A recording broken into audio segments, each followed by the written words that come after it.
저녁에 은혜 받고자 하는 제목은 광야를 지나는 성도의 세 가지 모습이 있다. 광야를 지나는 성도들의 모습이라고 하는 제목으로 함께 은혜를 나누고자 합니다. 성경에 말씀하고 있는 광야는 상징적인 의미가 굉장히 많이 담겨져 있습니다. 이스라엘 백성들이 애굽에서 출발해가지고 아브라함에게 약속을 받았던 후손들이 430년 만에 출애굽을 진행하게 되는데 철저하게 하나님의 약속의 말씀을 붙잡고 출발하게 되었습니다. 한순간이라도 이무적으로 행한 예가 없었죠. 앞에 리드하는 지도자 모세였습니다. 또 모세의 부족함을 보좌하고 함께 섬기며 주의 뜻을 진행하기 위해서 아론을 붙여주셨죠. 또 미리암을 붙여주었습니다. 역사적인 사료에 의하면 훌을 또 붙여주셔서 그래서 친속관계, 가장 가까운 동역자들, 인척관계를 가장 가까이 먼저 붙여주심으로써 귀한 사명을 감당할 수 있도록 해주셨죠. 자, 이런 기본적인 대여를 가지고서 하나님께서 택한 백성들을 인도해 주셨다는 것입니다. 왜 그렇습니까? 광야를 진행하기 때문에 그렇습니다. 광야는 영적으로 세상을 말합니다. 광야는 이 세상, 그것도 나그네 인생의 제한적인 삶을 지나고 있는 오늘 저와 여러분들의 삶 자체를 포괄적이면서도 총론적으로 집약해 놓은 것이 바로 이 광야의 삶입니다. 오늘 본문은 신명기서의 말씀입니다. 신명기의 말씀은 지도자 모세에게 하나님께서 택한 백성들에게 약속의 땅에 들어가서 살아갈 수 있는 삶의 테두리의 모토와 같은, 지주와 같은, 기둥과 같은, 기초와 같은 말씀을 허락해 주신 말씀이죠. 그래서 신명기 말씀을 읽다 보면 하나님의 약속이 함축되어 있습니다.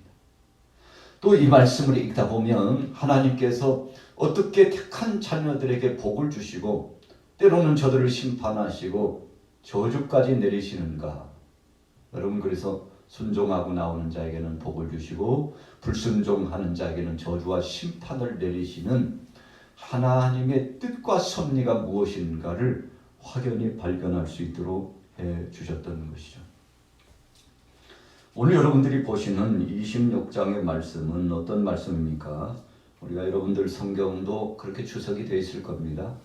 토지소산.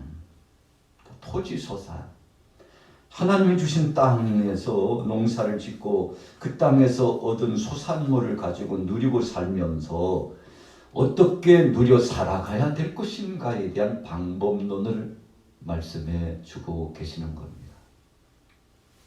여러분, 우리가 땅에서 얻는 것이 좀 대단합니다. 대부분 우리 인생들이 살아가는 삶이 땅에서부터 얻어지는 겁니다. 우리가 공장이 가동되고 또 수공업 내지는 가내공업 내지는 여러 가지 이 생산물들이 공업의 이 구조와 형식을 갖춰서 생산한다 할지라도 결국 따져보면 이 모든 것들이 어디서 나온 겁니까? 땅에서 나오는 거예요. 여러분, 요즘 유류값이 우크라이나의 전쟁, 러시아 전쟁 때문에 계속 치솟고 있습니다. 그런데 이 석유 자원, 또 여러 가지 가스라든지 천연 자원들이 어디서 나옵니까? 전부 땅에서 나오는 겁니다.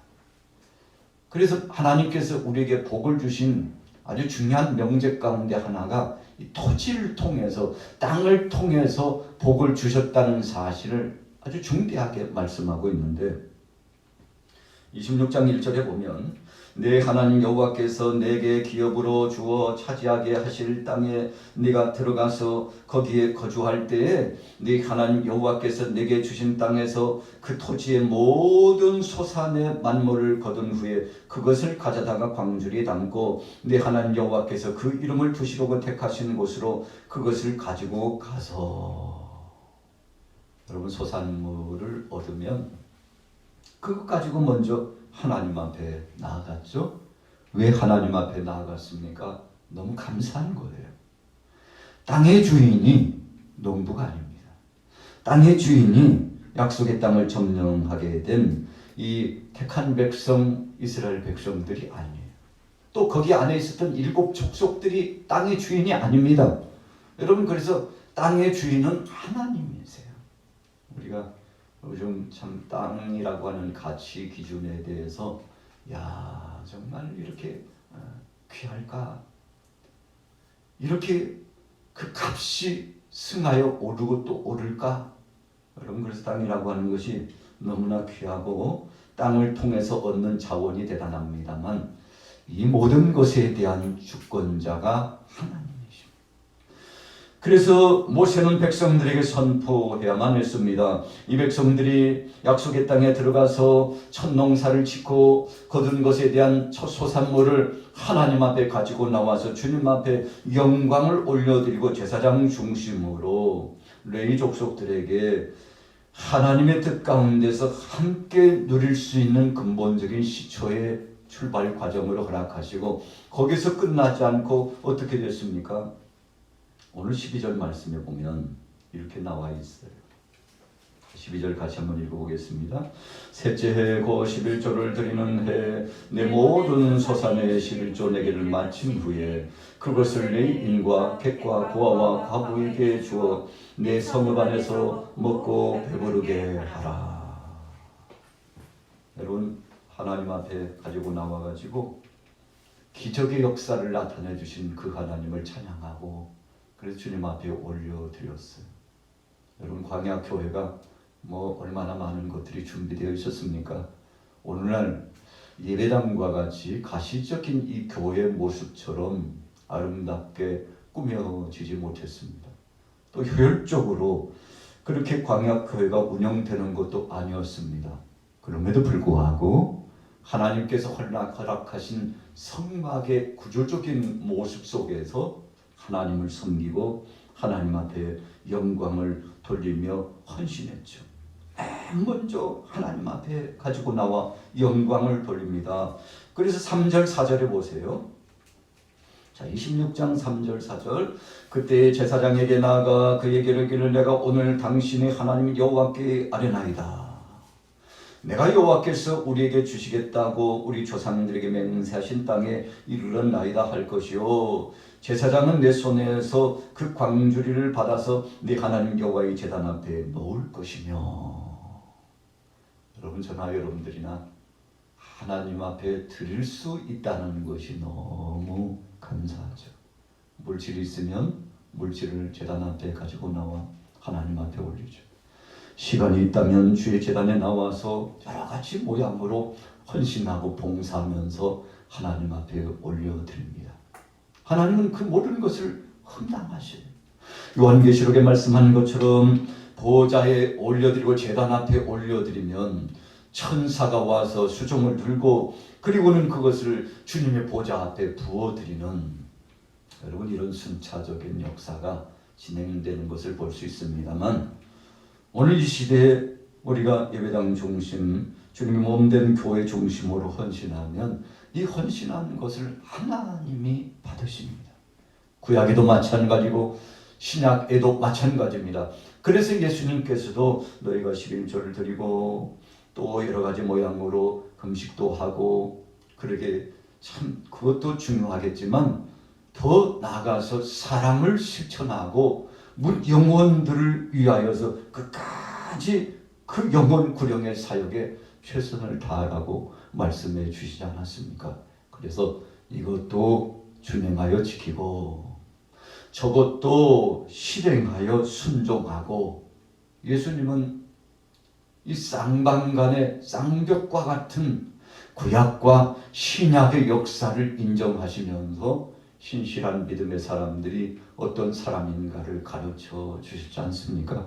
그러시면서 가식을 버리고 중심을 담아 하나님께서 받으시는 것을 알고 주님 앞에 올려드리되, 첫째는 하나님 사랑하는 마음으로, 두 번째는 이웃을 내 몸과 같이 사랑하는 마음으로 그렇게 예배하고 헌물을 올려드리고 그리고는 하나님 앞에 올려드리는 것을 함께 나눌 줄 아는 이 복된 삶의 행보가 있기를 원하셨는데 오늘 12절도요.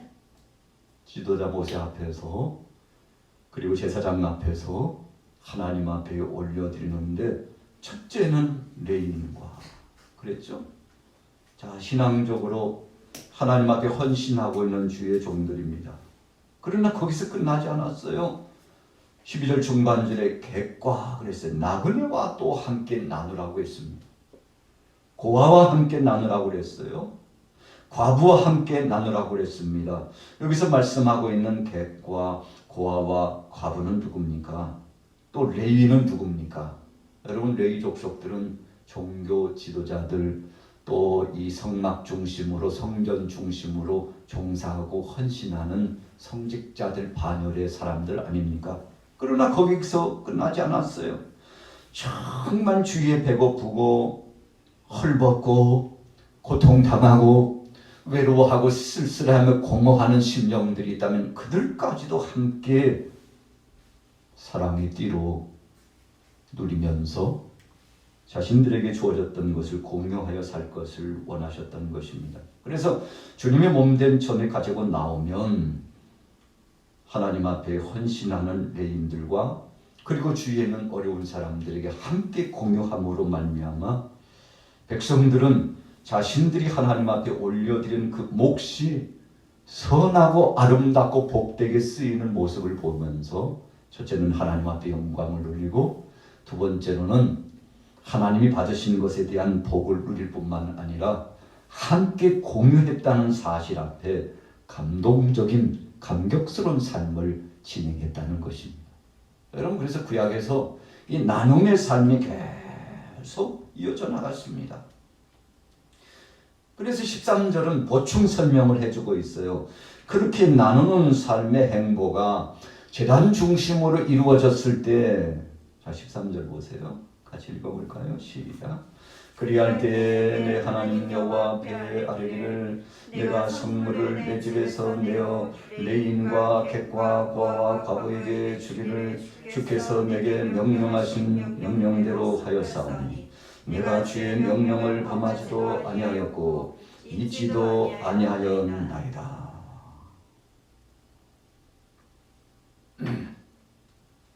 하나님의 명령을 범하지 않고 잊지도 않았다고 했습니다.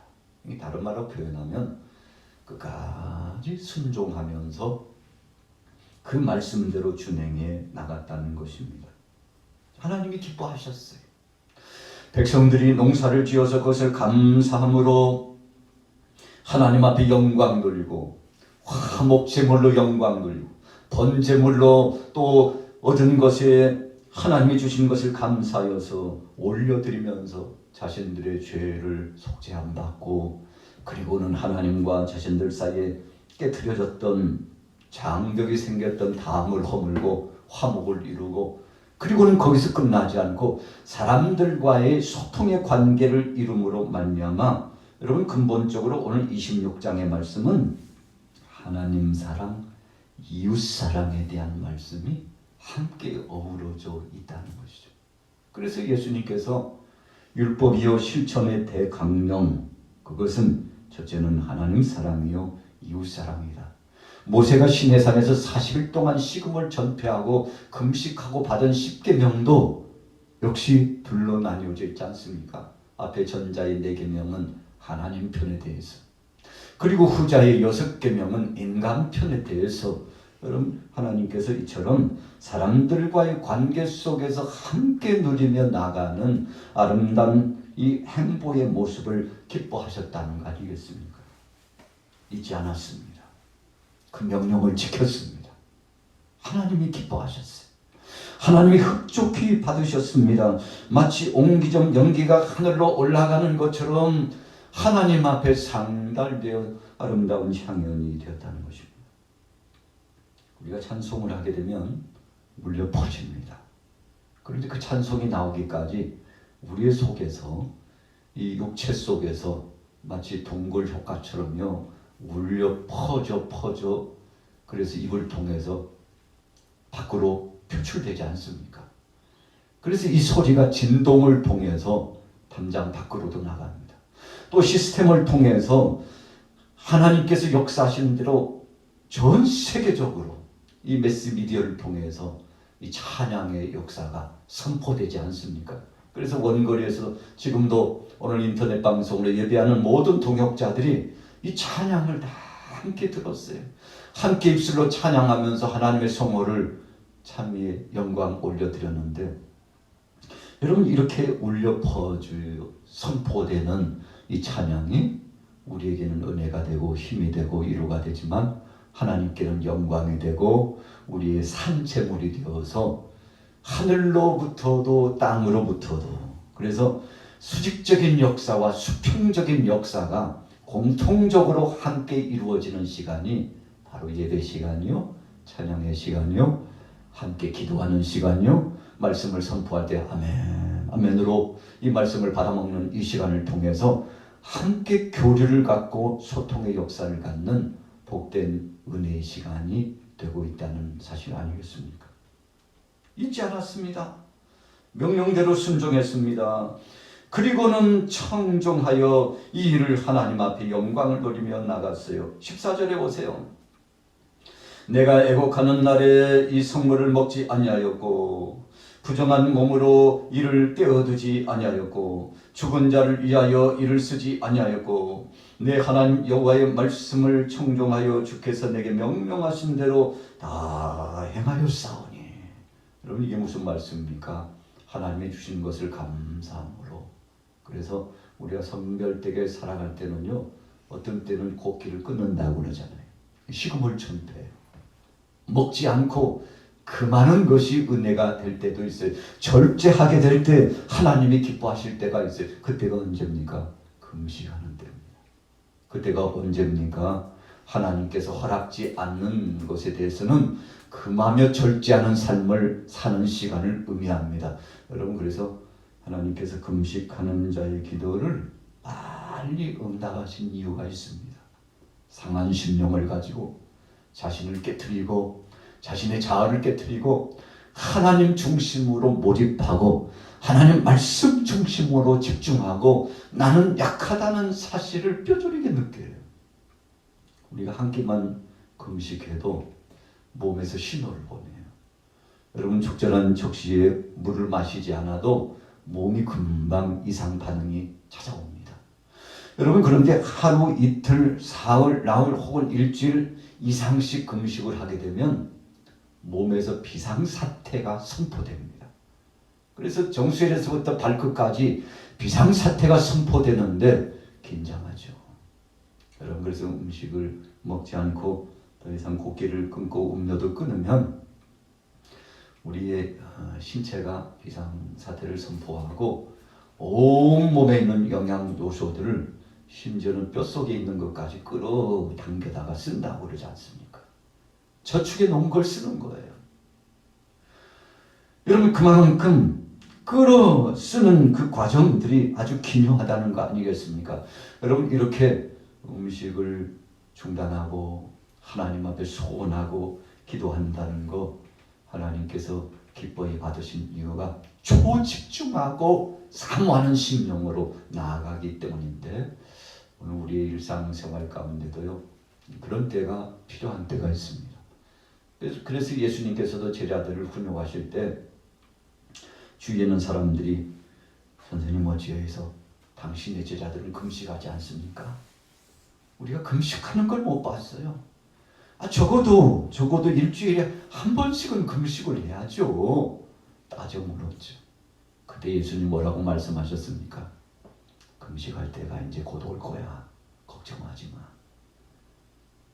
신랑을 잃으면 신부가 금식하고 기도한다고 그랬습니다. 여러분, 그때가 언제입니까?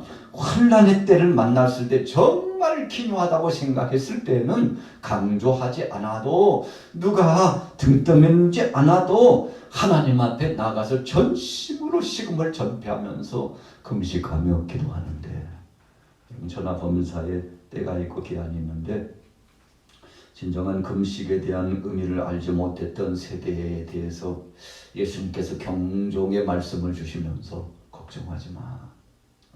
당신이나 잘해. 저들은 금식하지 않아도 돼. 지금 신랑과 함께 있잖아. 메시아 되신 그분, 하나님 되신 그분과 함께 있잖아. 신랑과 함께 있을 때는 금식하지 않아도 돼. 여러분, 신부가요 신랑과 함께 있을 때가 가장 복된 순간 아닙니까? 영적인 의미의 말씀입니다. 사랑의 주님과 동행했을 때, 주님과 함께 동고동락했을 때가 가장 행복한 때라는 것입니다. 오늘 이 백성들이 때로는 금해야 될 그런 시간이 있습니다. 해서는 안 될 때가 있어요. 절제해야 될 때가 있다는 것입니다. 그래서 14절의 말씀은 끊을 것을 끊고 간격을 둬야 될 때는 두고 하나님 뜻의 말씀대로 순종하며 살아가고, 그래서 하나님이 주신 것을 적재적소에 잘 활용하면서 살았다는 것을 의미하는데, 그렇게 살다 보니까 하나님께서 복을 주셨다고 그러지 않습니까? 그래서 하나님께서 이 약속의 땅 가나안 땅에서 누리고 살면서 저들에게 안식년에 대한 제도를 가르쳐 주었어요. 여태 동안 6년 동안 농사를 짓고 7년째는 좀 쉬게 하라고. 여러분, 거기서 끝났습니까? 안식일에 대해서도 말씀해 주셨잖아요. 6일 동안은 일하지만 7일째 되는 날에는 쉼을 가지고 하나님 앞에 영광 돌리고 다시 한번 돌아보라고 그랬잖아요. 거기서 끝나지 않았어요. 49년이 지나고 50년째가 되면 희년을 지키라고 했습니다. 여러분, 이게 무엇입니까? 일할 때는 일하지만 쉴 때는 쉬어야 되는 것이 하나님 앞에서 복받는 비결이라는 거죠. 그래서 우리가 6일 동안 수고하고 애를 써서 일하지만 주일날이 되면 주의 몸된 전에 나와서 우리가 예배하는 이유가 그런 거 아닙니까? 또 오늘 저녁도 수요 예배로 1시간, 참 이 시간이 너무 귀하기 때문에 여러분들이 이 시간 함께 하셨고 귀한 자리에 동석하지 않았습니까? 이 가치 기준이에요. 그것을 귀하게 여기고 복되게 여기고 정말 거룩하게 여기면 예수님께서 말씀하신 것처럼 너희가 나를 시인하면 나도 하늘의 아버지 앞에서 너희를 시인할 것이요. 그러나 너희가 나를 부인하면 나도 천사들 앞에서 아버지 앞에서 너희를 부인하리라. 여러분, 이 말씀은요, 우리의 믿음만큼 복을 주시고 헌신한 만큼 주께서 복을 더하여 주실 뿐만 아니라 우리가 주님 앞에 수고하고 애쓴 것만큼 적절하게 주님이 갚아주신다는 아주 중요한 말씀의 명제가 주어진 거 아니겠습니까? 오늘 약속의 땅에서 복받는 비결을 하나님 가르쳐 주셨어요. 광야를 지나는 성도들이 어떤 절제하는 삶을 살고 어떤 말씀을 순종하고 그리고는 하나님을 떠나지 않고 살아가는 백성들의 이 복된 모습, 그까지 정진되기를 원했습니다. 그래서 저들은 11조의 삶을 살았습니다. 두 번째로는 감사하는 삶을 끊이지 않았습니다. 잊지 않았다고 그랬잖아요. 주님이 해주시고 주님이 써주시고 주님이 불러주신 것을 감사했습니다. 마지막 세 번째는 어떤 모습입니까? 순종과 뒤따르는 복의 계명을 상실하지 않았습니다. 그래서 하나님은 순종한 것만큼 복을 주신다. 이런 모토와 같은 말씀을 명심했다는 것입니다. 그래서 14절 후미에는 내 하나님 여호와의 말씀을 청종하여 주께서 내게 명령하신 대로 다 행하여 싸우니 그랬으니 원하건대 결론입니다. 자, 15절 보세요. 같이 한번 읽어볼게요. 15절 시작. 원하건대 주의 거룩한 처소 하늘에서 보시고 주의 백성 이스라엘에게 복을 주시며 우리 조상들에게 맹세하여 우리에게 주신 젖과 꿀이 흐르는 땅에 복을 내리소서 할지니라. 여러분, 전자의 것이 잘 지켜지면 후자의 것은 저절로 따라옵니다. 우리가 자동차가 운행될 때요, 앞바퀴가 먼저 굴러가면 뒷바퀴는 저절로 이렇게 따라와요. 그래서 구동장치라고 하는 것이 있는데 이 엔진의 힘을 통해서 구동시키는 에너지가 있어요. 여러분, 그래서 어떤 차는 앞바퀴에 이 구동장치가 있는 것이 있고 어떤 차는 뒷바퀴에 있는 경우가 있습니다. 앞바퀴에 있으면 전륜이라고 그러고 뒷바퀴에 구동장치가 있으면 후륜이라고 합니다. 이 에너지, 강력한 파워가 있다는 것입니다. 여러분, 그래서 구동장치가 움직이면 다른 바퀴들은요 그냥 함께 보조만 맞춰주는 것입니다. 그래서 주님의 말씀을 순종하고 실천적으로 하나님 앞에 올려드릴 것을 올려드리며 감사하고 나가면 하나님께서 어떻게 하셨습니까? 15절에 보니까 주의 거룩한 처소 하늘에서 보시고, 자, 하나님이 감찰해 보시다가 순종하는 저들 그냥 내버려 둘 수 없지 하시고 주의 백성 이스라엘에게 복을 주시냐 그랬어요. 여러분, 하나님이 주시해 보시다가 주신다는 것입니다. 이 시간차라는 것이 있어요. 그래서 우리가 주의 이름으로 간절히 기도하면 주께서 헤아려 보시고 주님 뜻에 합당한 것을 추스려 가지고 복을 주시는데, 여러분 너무나 감사한 것이죠. 오늘 여러분들에게 이런 복이 임하기를 축복합니다. 15절 중반절에 보세요. 우리 조상들에게 맹세하여 우리에게 주신 젖과 꿀이 흐르는 땅에 복을 내리소서. 여러분, 그 땅에 복을 내리라는 이 말씀의 소원은요, 자신들의 당대뿐만 아니라 자자손손을 책임져 달라고 하는 포괄적인 의미입니다. 오늘 저녁에 우리가 예배자로 나오셨는데요, 우리는 지금 현재 당대를 위해서만 신앙생활을 하지는 않습니다. 이것을 선한 목적이라고 그래요. 선한 목적이라고 그렇습니다. 여러분, 우리 자신뿐만 아니에요. 주위에는 동역자들을 위해서 우리가 함께 기도했죠. 부모는 자녀들을 위해서 기도합니다. 자녀들도 부모를 위해서 기도합니다. 한 가족으로 끝나지 않고 어떤 한 가족은 또 다른 이웃들을 위해서 기도합니다. 그래서 우리 양마교회가 여기에서 사명이 끝나지 않고 이 근동과 세계 속에 있는 모든 족속까지, 여러분, 그리고 저와 여러분들과 같은 현재 세대에서 진행되지만 또 다른 후세대들이 이 양마교회를 물려받아서 후세대들이 앞으로도 사역을 진행하는 거 아니겠습니까?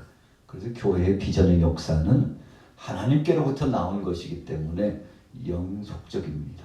이 땅에서 뿐만 아니라 주님 부르시는 그날까지 지속적으로 나간다는 사실인데, 여러분, 지도자 모세가 백성들에게 잠시 것을 통해서만 말씀해 주시지 않았어요.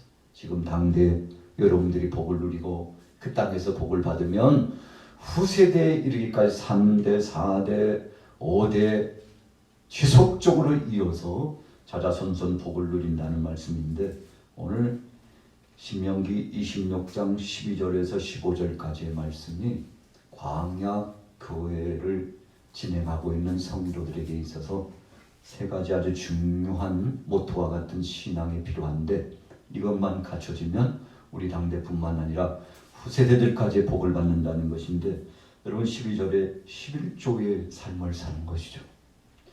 두 번째 13절에는 감사하여 잊지 말고 하나님 뜻을 기억하며 사는 것입니다.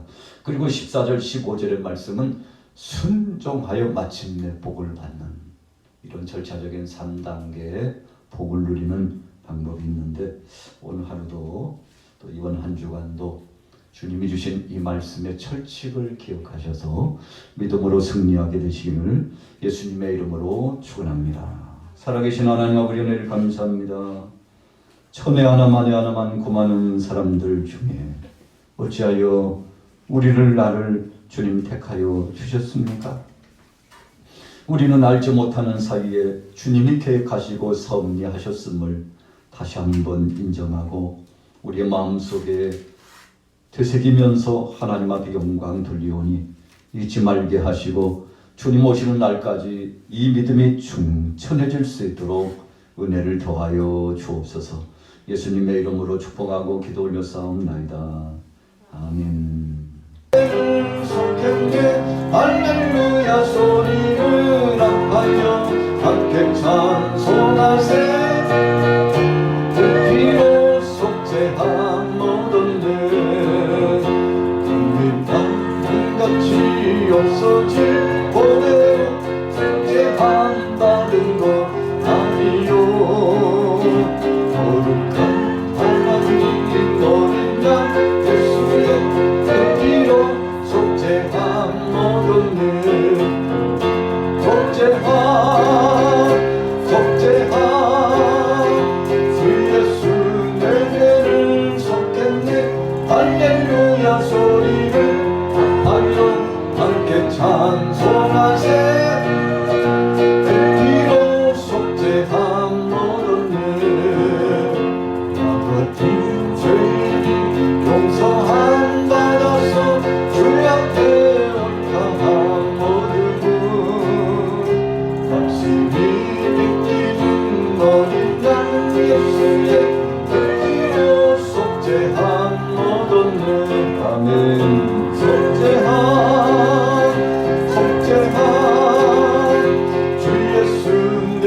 할렐루야 소리를 높여요 함께 찬송하세